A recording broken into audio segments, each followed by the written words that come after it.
Got it? Can you hear me at the back? Yeah? I normally have quite a loud voice, so that's good. Okay, thank you for inviting me here. We've had a lovely, lovely welcome to Ireland in the last couple of days. Weather couldn't have been better. And we've seen rural life at its best, I think, in terms of some of the scenes. Yeah? Can I ask if you could push back a little bit from the mic? So it's a bit too loud? Yes. Is that better? Yeah. Okay. Okay, so I'm going to talk to you about some research that I've done since 2002 about dementia in rural areas. That research has been conducted primarily in Scotland, but also in England, in Dorset, on the very south coast of England, and also in Canada. I'm going to give you a bit of an idea of what the research evidence says in terms of the opportunities and challenges around providing high-quality support to people with dementia in rural communities. And I'm going to give you some examples of interventions, kind of research interventions that are aimed at supporting people with dementia in rural communities that I think are quite innovative and quite fun. But first of all, just to introduce myself a little bit, I work at the Salford Institute for Dementia. We're an interdisciplinary team, which is quite unusual in a sense because we have people right across the kind of spectrum of different academic backgrounds working together. And our explicit aim is to try and make a difference through the work that we do to people's lives, people who've actually got dementia and the people who support people with dementia. Our approach is informed by a panel of dementia associates, and I think it's really important for me to just stress how important that is to what we do. We have people with dementia, former carers and current carers who guide all the work that we do in the Institute, our research work, our education work and our public engagement work. So we're actually starting from the ideas, the issues that are real to people with dementia living in the community, rather than somebody in their ivory tower as an academic thinking, right, this is what we should be doing. It's guided by people on the ground. These are just the 5 themes of work that we do in the Institute. User involvement is a kind of umbrella theme that covers everything that we do. We're interested in environment, and rural is a particular kind of environment, quite a challenging environment sometimes. We're interested in technology, and I'll touch on a technology project. Creativity is really, really important in the arts and music and what we can actually do to enable people to join in things and have fun.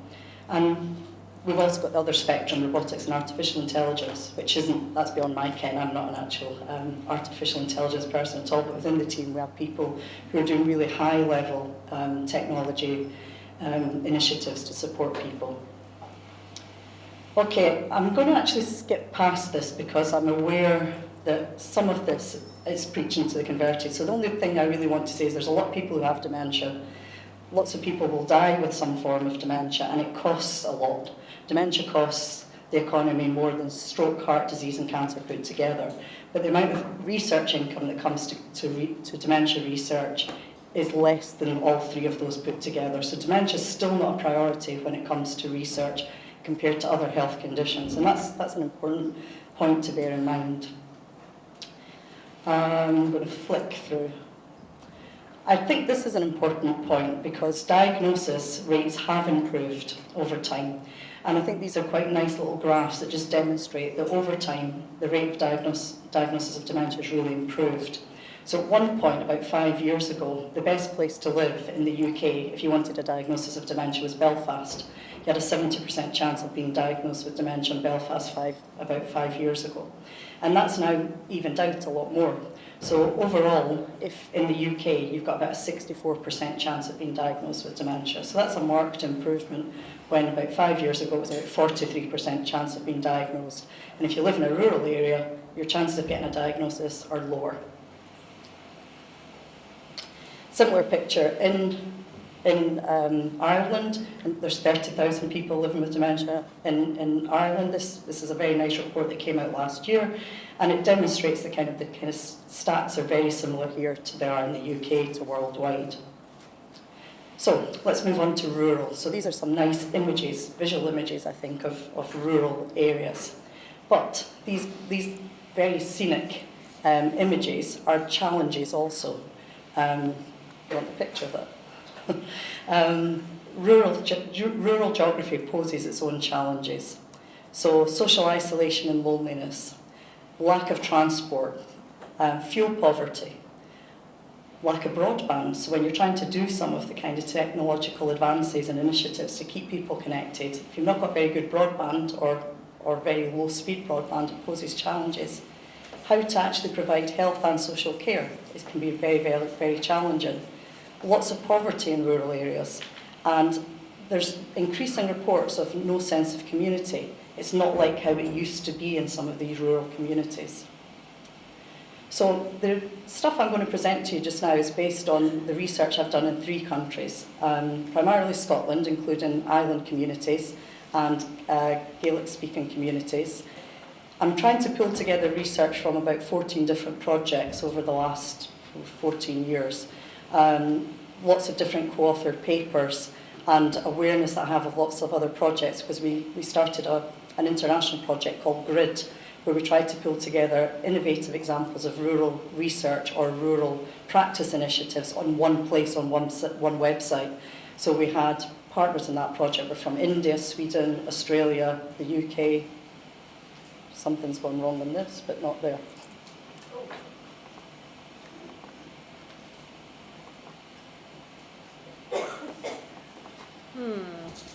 Hold on. Thank you. My screen completely disappeared there. And lots of reading. This has been one of my kind of favourite topics for a very long time. And the first rural edited book on dementia care will be coming out in 2019-2020 with Policy Press. And there's an Irish chapter in that by Eamon O'Shea and Kieran Walsh, not the Kieran Walsh who's here today, but another Kieran Walsh. So Ireland will be represented in that collection. It's got examples from across the globe of different rural initiatives.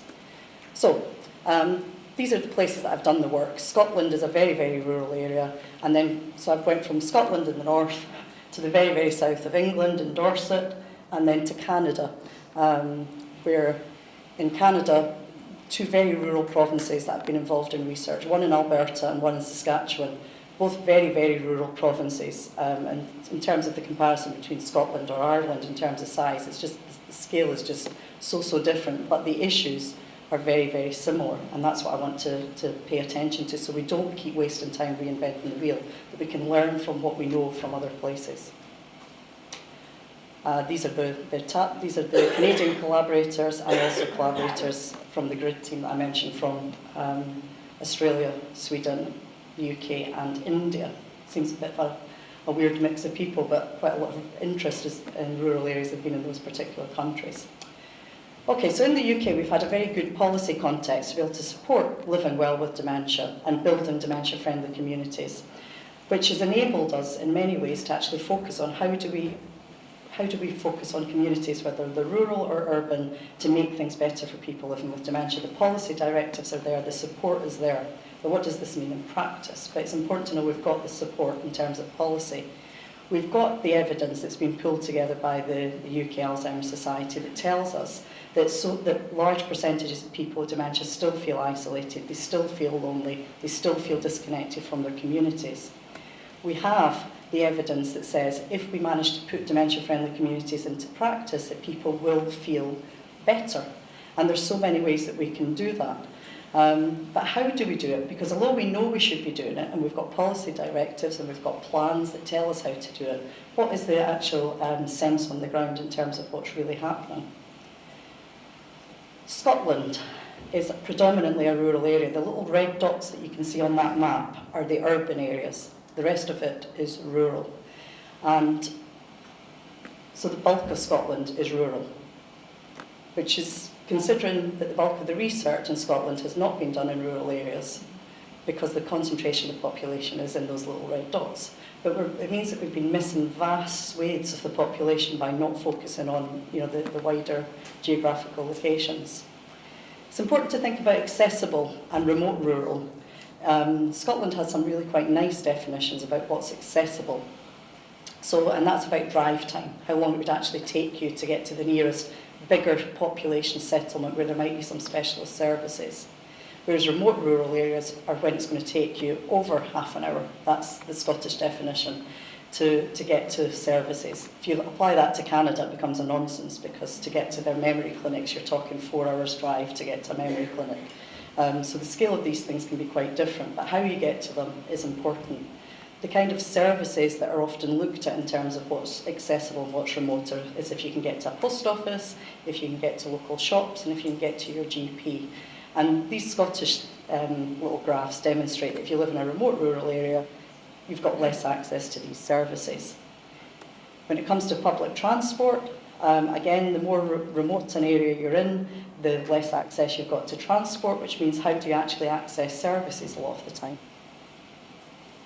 So Scotland's got a landmass that's mostly rural. 20% of the population live in rural areas. It's quite a small country, so in theory you think that things should be possible because, it's economies of scale. There's a good body of research on dementia generally in Scotland, but there's still not an awful lot of research based on rural Scotland. It's just less developed.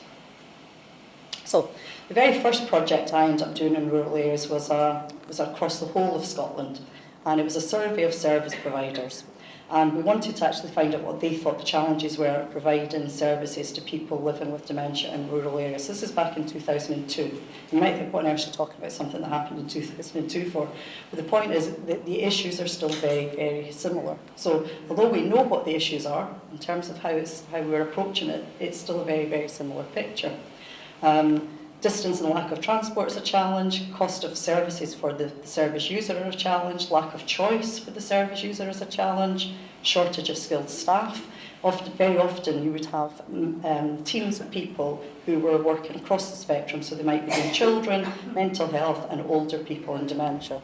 So jack of all trades, you're having to maximise the available staff, which means staff don't necessarily have the skills or the knowledge to be able to actually support people living with dementia. Some really nice innovations we found at that point in time. Transport was being provided. There were some examples of outreach services, so rather than expecting people with dementia to go to the urban centres, there were examples of services going out to people in the communities.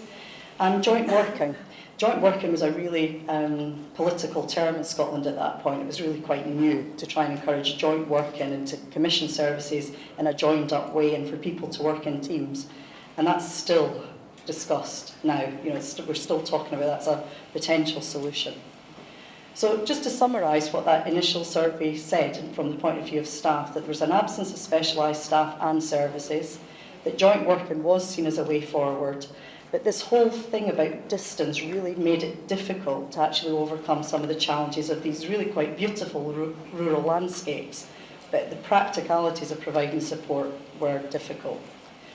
The next piece of work we did, we actually spoke to people with dementia and their carers about what their experiences of dementia were, and we wanted to include island communities, or I did, because the challenges of island communities are even more stark sometimes. So we did work in the Western Isles and we did work on the Isle of Skye. We had Gaelic speaking people with dementia telling us about their experiences. So we were trying to capture the people whose voices might not necessarily have normally been heard. So we had quite a diverse team. We had Gaelic speakers who were doing the research with people particularly in the island communities. And what did we find? We found that there was a lack of transport, there was a lack of daycare, there was a lack of respite care, there was a lack of home care, there was a lack of carer support. And as well as there being a lack of services, many of the participants had refused the services that were offered to them because they were inappropriate to their needs and what they wanted. People did have some positive experiences. Some people did have some services that were appropriate for their needs. They felt that they received really loving care from care providers, often promoted a bit of stimulation in social life, and people had developed some really good relationships with service providers over a period of time. But people were actually using informal support services more than they were formal services. Supportive communities evolved. It wasn't necessarily an organised thing. They had evolved over time. The communities that were often supportive to people with dementia were already supportive. So, for example, in the Western Isles, the whole way they'd set up the support for people with dementia, you couldn't actually tell who the volunteers were at the day centre, for example, and the people with dementia. They were of a similar generation, and they were all in this experience together, and they were attending community support-based services or groups. And there was evidence for and against the idea of a rural idyll. It was very difficult if people had moved to some of these rural areas, if they decided to migrate to the rural areas, because they didn't have the established support networks. the people who were born and bred had. So again, some people were having quite a good time, some people weren't. Then did a project up in Highland, which is where Nancy lives. The Black Isle is one of the areas up in Highland. We worked with the Highland Health Board because we really wanted, at that point, Scotland was trying to raise the diagnostic rate for people with dementia, and they had this thing called heat targets. And so there was a policy kind of support to try and bring about change. But the Highland region of Scotland is really, really challenging geographic landscape. It's split into 4 different areas that the 4 different colours show. And the main centre, where the hospital is in Inverness, in the kind of blue area. And so you've got this one main hospital where all the services are based, serving really, really challenging geographical landscapes. And as well as getting a better diagnostic rate, they wanted to provide better support to people with dementia. So we had a 3-year project with the Health Board up in Highland and did some really quite creative things. We did a best practice review, we consulted staff, we evaluated a community mental health service, which had this kind of amalgam of staff having to specialise in providing addiction support and specialise in dementia support and specialise in maternal health. All, the one person trying to provide all of these services, and that's challenging. We also did training of staff across that whole kind of challenging landscape, and we found people who had never had one tiny bit of dementia training at all. So people working in hospitals, people working in GP surgeries, they had literally had no training before we went in and gave them kind of an awareness raising training. And it opened people's eyes. You could actually see them in the sessions, actually, the penny dropping about why people maybe didn't understand them, why they maybe needed a bit more time when they came into the reception, why they maybe needed a little bit more time when you were talking to them on the phone to make an appointment. They just didn't have the knowledge. We also observed some of the service delivery as well in the 4 different areas, just to see what was going on. So what did we find from that? We found that there was a limited financial and staff resource. Again, this issue about transport came up again, that many of the services were specialised, very difficult to access. It was difficult to standardise the services, because that's one of the things that the Health Board wanted to do. They wanted to try and standardise it, so it didn't matter which part of the Highland region you lived in, you would still be able to access the same kind of services. But that was really quite impossible because of the way the four sub-areas of Highland organised themselves. Lots of stigma and poor awareness in some of these communities, and long waiting times for specialist services, and a real lack of choice when it came to any services. It was like trying to put round pegs in square holes. This was the service, these are the people, try and match them, and they weren't really matching. So, areas of improvement. Potential for an immediate intervention after diagnosis. Now in Scotland, Alzheimer's Scotland do now have a service where there's Dementia Champions, and they do provide up to 1 year of post-diagnostic support, but it still varies in terms of how much support you get depending on where you live, because people's time it takes them to see different people in rural areas means they don't get the same as if you lived in an urban area. So there is an inequity based on where you live. Some of the things that people with dementia had also said, that they began to improve the understanding of the referral process. They started to understand how they could get support. And they wanted to be more involved in decision making and the choice of support. This was something that was, was really, really important to people, and what we've already heard this morning. Okay, just to switch, this is a project in Shetland, which is the most northerly islands in the UK. And we did a project there about alcohol-related brain damage. Which was quite a challenging project. And what we found here was that people living in these close-knit communities often leads to situations where people will support each other, but they will also stigmatise one another. So there was a real hiding away of some of the issues, and alcohol-related brain damage in particular was stigmatised because it seemed to be your own fault. So families were very scared about actually, acknowledging it, coming forward for support. But within the Shetland Islands, they've got a real drinking culture. You've got people who work offshore a lot on the oil rigs, and you've got people who work in rural farming communities. And when they do get together, they drink a lot, and when they're on their own, they drink a lot. So the whole culture of Shetland is actually kind of organised around alcohol, and whiskey. And this caused problems. Also, it caused problems for staff because the Shetland Islands are lots of islands. So to get from one island to another island can literally take you all day. It can take you 12 hours to get from the kind of mainland part of Shetland to one of the remote islands because you have to island hop. So you go from one little ferry to one island and then you drive a bit more and then you've got another ferry over to another island. So trying to provide support to people in that kind of landscape is really, really challenging for service providers because to see one client could take them the whole day. So some of our recommendations there was about raising awareness via different public health campaigns to provide more training and to try and integrate services so that if people were coming into the mainland to use another service, they could also access some of the dementia specialist services. Another one, technology. This was a project across Shetland and Grampian. Because again, if you lived in Shetland and you wanted access to the specialist services, you would have to go on a ferry, an overnight ferry to Aberdeen, to the hospital in Aberdeen, if you wanted to actually get, access any of the specialist services and have your diagnosis or any post-diagnostic follow-up. So that was obviously very challenging for the people with dementia and their families, and also for the consultant, because there was only 2 consultants in Aberdeen that could actually do this. So they set up a new service where it was telehealth, and they trained the nurse specialist, the nurse practitioner on the island to start to do some of the more specialist diagnostic techniques.